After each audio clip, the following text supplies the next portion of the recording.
अहमदाबाद विमान हादसे के बाद मिला ब्लैक बॉक्स। सामने आ गई प्लेन क्रैश की असली कहानी। कौन है एयर होस्टेस मनीषा थापा? 170 ताबूत तैयार करने का ऑर्डर। मरने वालों का आंकड़ा 275 पहुंचा। इस एक गलती से हो गया प्लेन क्रैश। पकड़ा गया गुनहगार।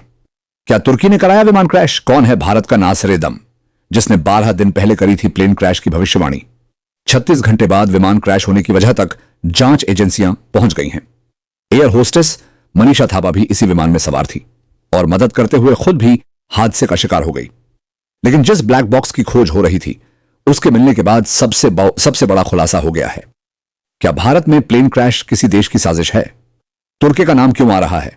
और कौन है वो बाबा जिसने 12 दिन पहले ही बता दिया था कि प्लेन क्रैश होगा और उसमें पूर्व सीएम विजय रूपाणी की मौत भी होगी? सिर्फ 2 मिनट इस रिपोर्ट में बने रहिए, पूरी कहानी आपको बताते हैं। रिपोर्ट के मुताबिक अहमदाबाद में विमान हादसे में मरने वालों का आंकड़ा 275 पहुंच गया है। शवों को रखने के लिए 170 ताबूत का ऑर्डर किया गया है। अहमदाबाद सिविल अस्पताल के deputy civil superintendent Rajnish Patel ने शनिवार को कहा है कि अब तक 248 शवों का डीएनए सैंपल का क्रॉस वेरिफिकेशन हुआ है, जिसमें से 8 का डीएनए मैच हुआ है। 8 घायलों का अभी भी इलाज चल रहा है। विमान में कुल 230 यात्री थे और 12 क्रू मेंबर थे। इन्हीं 12 क्रू मेंबर में बिहार की मनीषा रानी एयर होस्टेस थी। मनीषा नेपाल की रहने वाली है, लेकिन उनका परिवार बिहार में आकर बस गया था। मनीषा का सपना एयर होस्टेस बनने का था। पहले नेशनल एयरलाइंस में काम किया। इसके बाद बतौर कैबिन क्रू एयर इंडिया से जुड़ गई। विमान में जब कोई खराबी आती है तो उस दौरान एयर होस्टेस यात्रियों की मदद करती है। इस बार भी कुछ ऐसा ही हुआ, लेकिन विमान की क्रू को इतना मौका भी नहीं मिला कि वह किसी की मदद कर पाए और मनीषा की मौत भी इसी प्लेन में क्रैश होने से हो गई।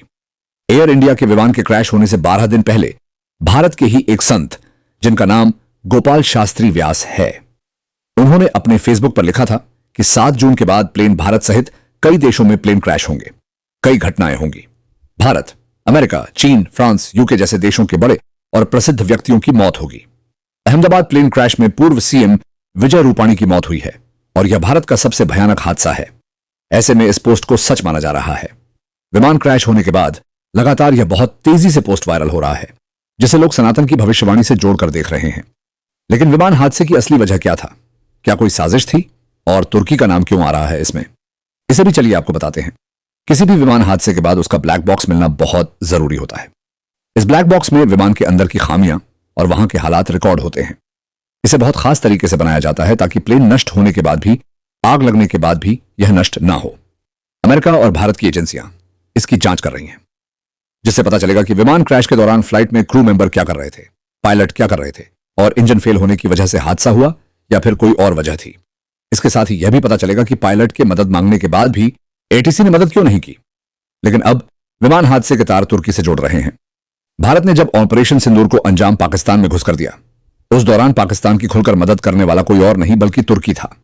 तुर्की की भारत कई बार मदद भी कर चुका है, लेकिन तुर्की ऐसा देश है जो पूरी दुनिया के लिए बीमारी बन चुका है और यह भारत के खिलाफ हमेशा काम करता है। विमान हादसे के बाद बाबा रामदेव ने बहुत बड़ा दावा किया है। बाबा रामदेव ने कहा है, मुझे यह पता चला कि तुर्की की एक एजेंसी जो विमानों में मेंटेनेंस का काम करती है, कहीं तुर्की ने तो इसके जरिए दुश्मनी नहीं निकाली, कहीं उसने तो कोई साजिश नहीं रची। रामदेव ने कहा कि भारत को अब इस तरह के संवेदनशील मामलों में विदेशी हस्तक्षेप को कम करना होगा। बाबा रामदेव ने जो दावा किया है उसे नजरअंदाज नहीं किया जा सकता है, क्योंकि इजराइल ने कुछ इसी तरह से मेजर अटैक अपने दुश्मन लेबनान में किया था, इलेक्ट्रॉनिक डिवाइसेस के जरिए, जहां सारी डिवाइसेस फट रही थी।